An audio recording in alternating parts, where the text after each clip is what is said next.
Friends, अगर आप लोग भी मेरी तरह दिल्ली से उज्जैन जाना चाहते हैं, ये वीडियो आपके लिए, स्किप बिल्कुल मत करना। सबसे पहले मैंने रेड बस ऐप पे जाकर अपनी बस बुक करी। बस का नाम था राजकल्पना।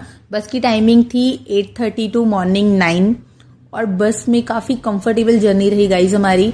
बस में हमें वेलकम किट प्रोवाइड हुई, बस के अंदर वाईफाई, एसी, साथ ही बस में वॉशरूम जैसी फैसिलिटी थी। तो ये सफ़र तो बहुत ही अच्छा रहा। बाकी अगर आप देखना चाहते हैं उज्जैन के अंदर बजट में आपको ये ट्रिप प्लान करना है हो चैनल, तो मॉर्निंग का टाइम था। हम लोग दर्शन करने निकले माँ गढ़कालिका के मंदिर में। सुबह आरती हो रही थी और ये आरती ना एक अलग ही स्पिरिचुअल वाइब दे रही थी। मुझे तो लाइक गूज बम्प हो रहे थे। आरती दर्शन लेने के बाद हम लोग गए सिद्धिमन गणेश, जो कि साथ ही में था। वहां पर दर्शन करने के बाद हम लोग निकले काल भैरव के मंदिर। काफ़ी रश था, 3 से 4 घंटे लग गए दर्शन करने में। उसके बाद हम लोग गए मंगलनाथ मंदिर।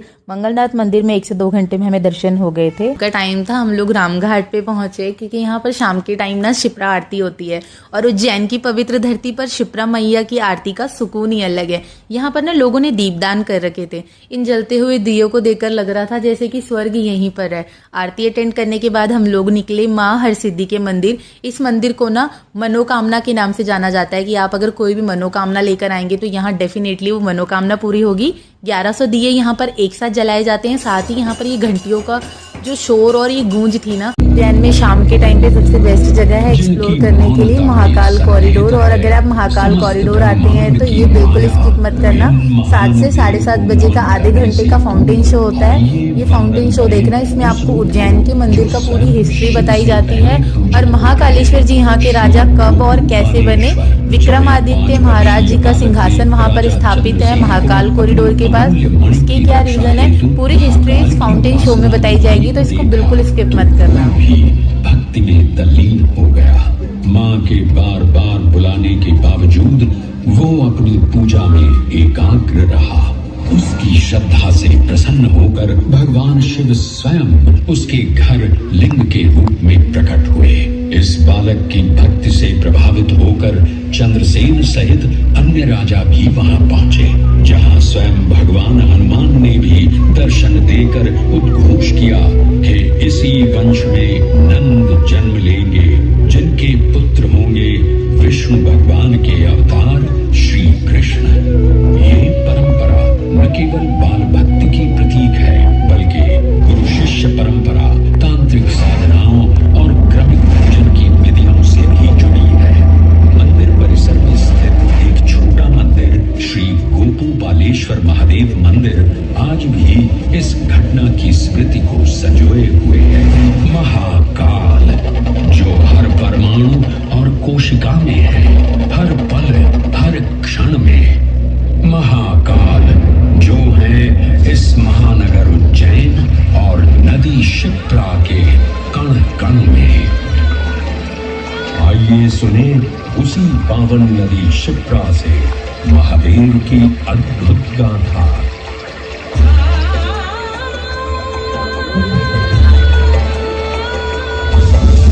भगवान विष्णु के अवतार वराह हृदय से उत्पन्न मैं पवित्र पावनी शिप्रा। उद्गम तो मेरा श्री हरि के हृदय से हुआ, पर मैं प्रवाहित हो रही हूँ महाकाल के चरणों में।